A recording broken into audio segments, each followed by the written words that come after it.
Ohio State 31, Northwestern 7 on a day that maybe the first quarter didn't go quite the way Ohio State had hoped it would go. Ryan Day said post-game that it was not completely unexpected, and ultimately the kind of day that the Buckeyes wanted to cruise their way through. From basically the second quarter on, this game was easily in hand for the Buckeyes as they win 31-7 in what ultimately turns out to be basically their final tune-up before basically every game here moving forward starts to have a heck of a lot of weight on every game. All right, we've got lots to get to as we continue our coverage live from Wrigley Field. It's our Buckeye Breakdown post-game show. Ohio State Buckeyes on SI. We've got the whole crew together as we cover Ohio State with our instant analysis from Ohio State. There's something that doesn't feel right. Unbelievable effort from him today. Is E.J. Liddell going to crack the first team All-Big Ten? I think he can be the guy. I'm not trying to start a quarterback controversy. He seems to have the durability. He certainly has the toughness. This is the question on a lot of people's minds here.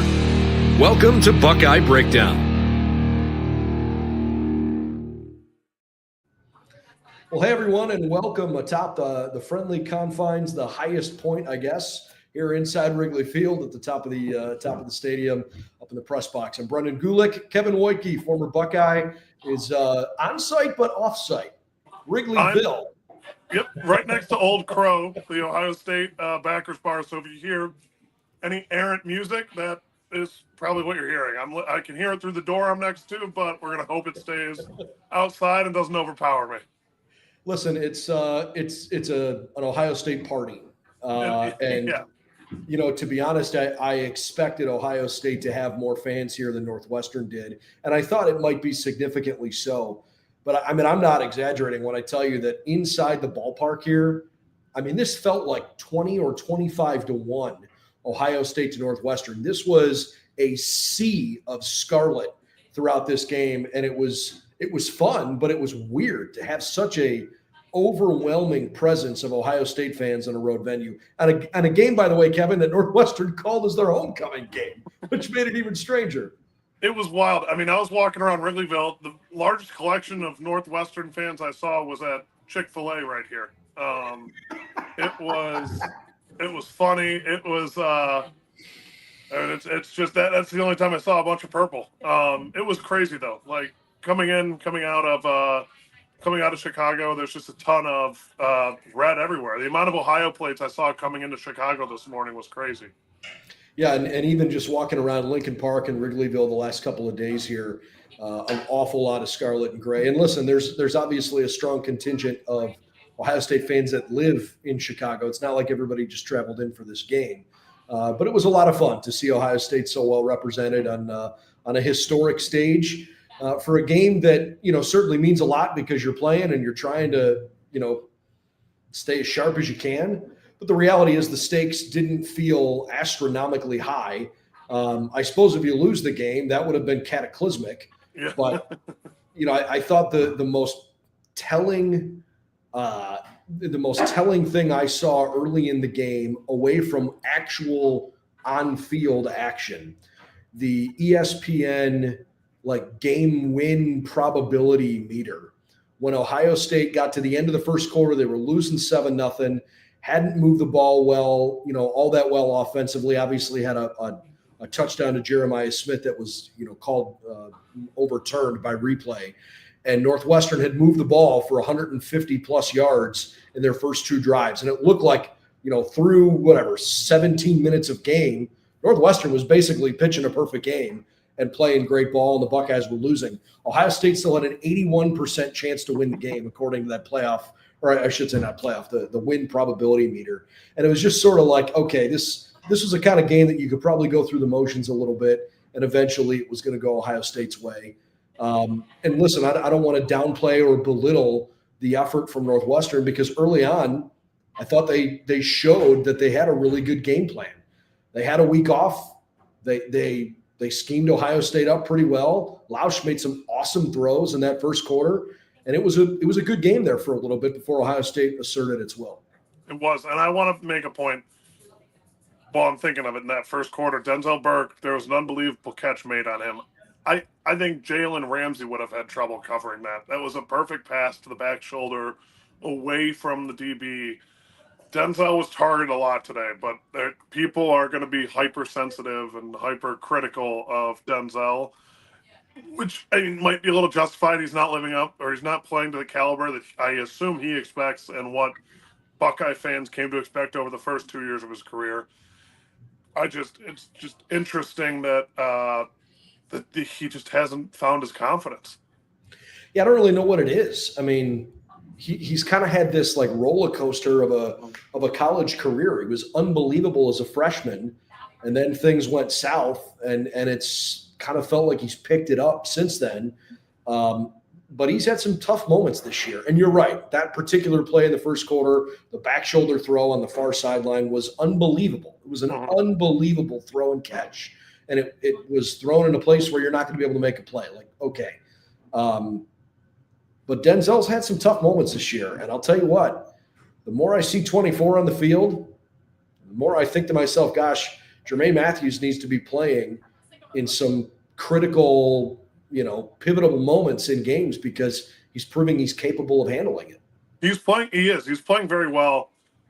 The only hesitation I have is I wonder how he would be doing if you flipped their snap counts. Like if he was playing the amount of times that Denzel just has more of a sample size to show what he's playing. I don't know the exact number, but he's got to be playing 3 or 4x the amount of snaps that Jermaine Matthews has. Probably. So I would say that's the only hesitation. I still have faith in Denzel. I might be the only person in Ohio or Illinois that still does.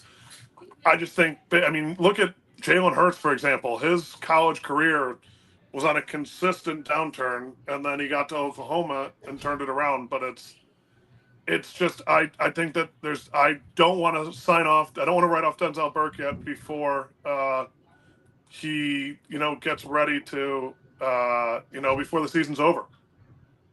Well, the reality is this was kind of the last game before things were hot and heavy for the Bucs the rest of the way.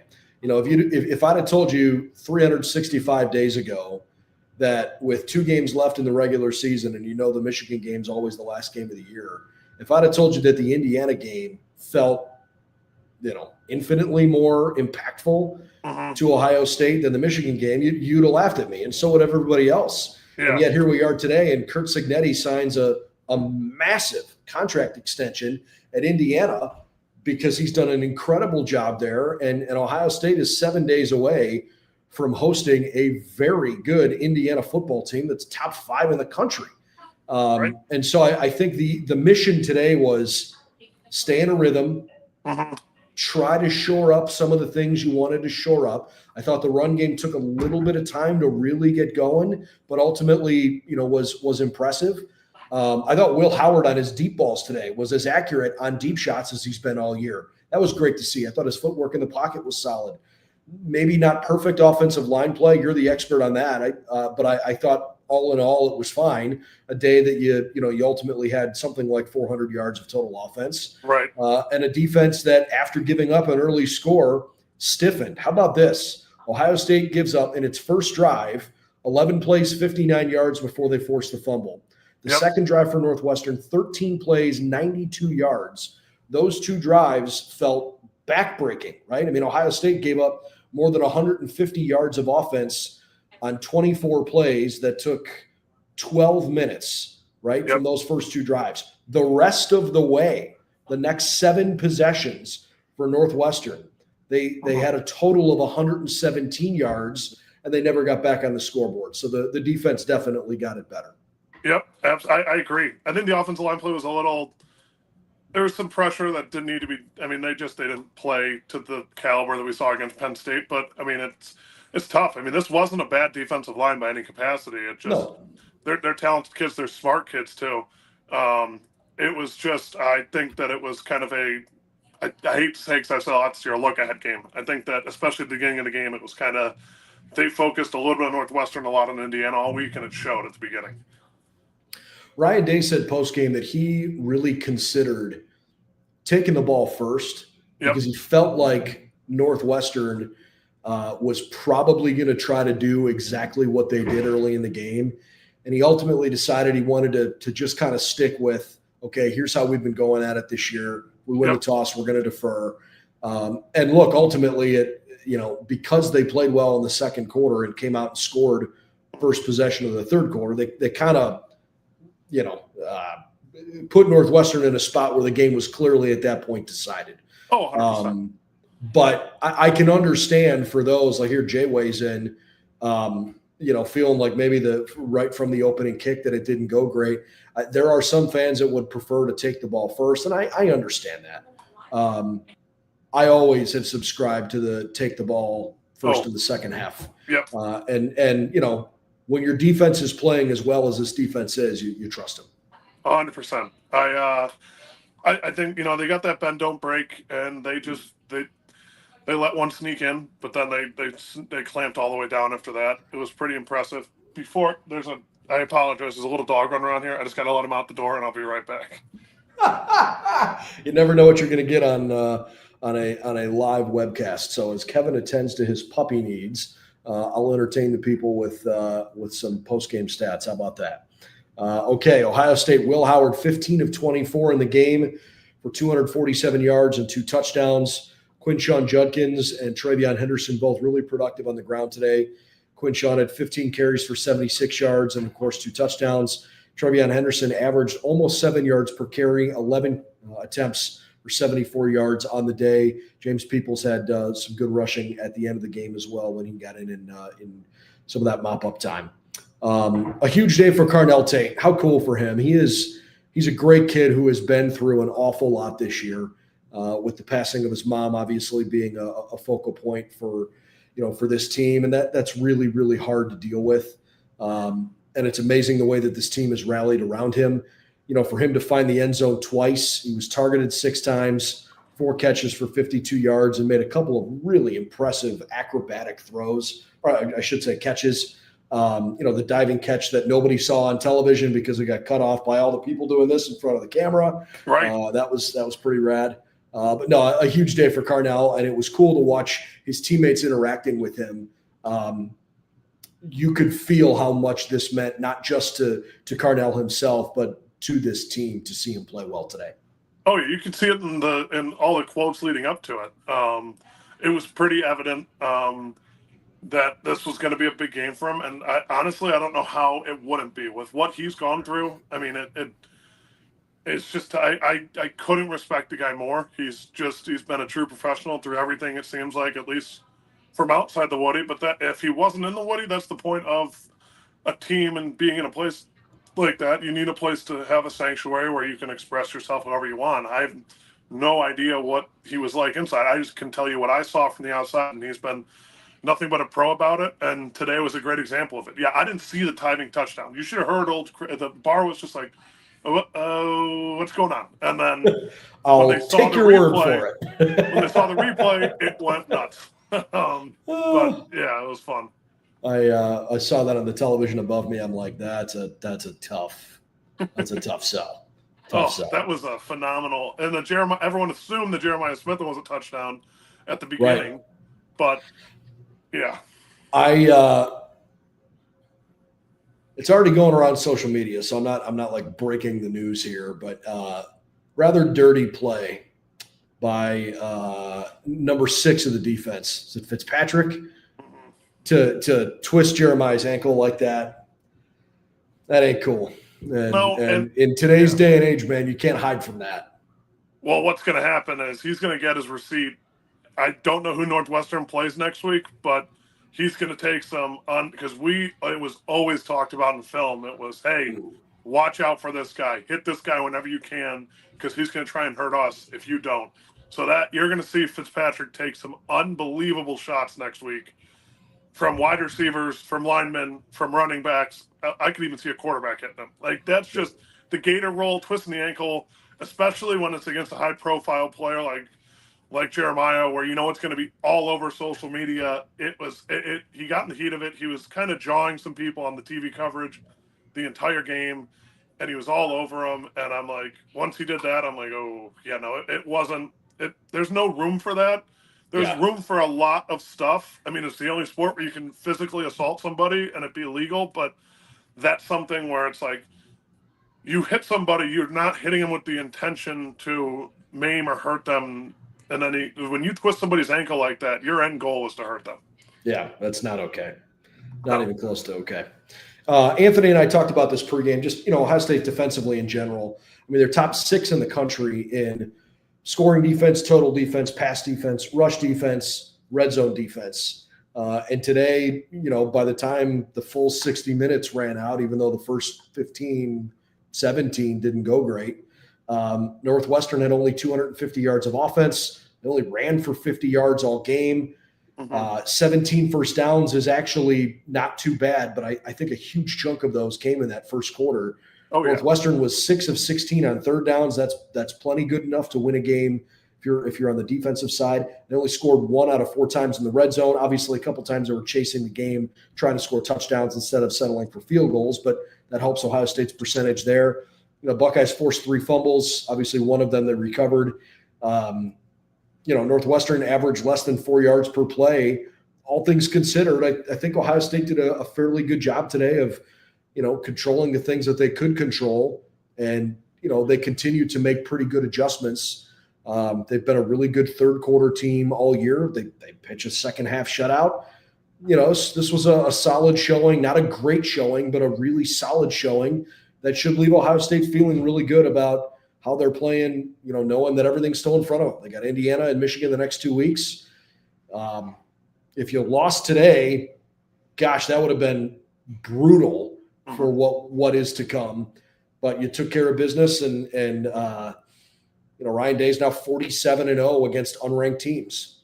He literally hasn't lost a game he's not supposed to lose. So I think you got to give him credit for that.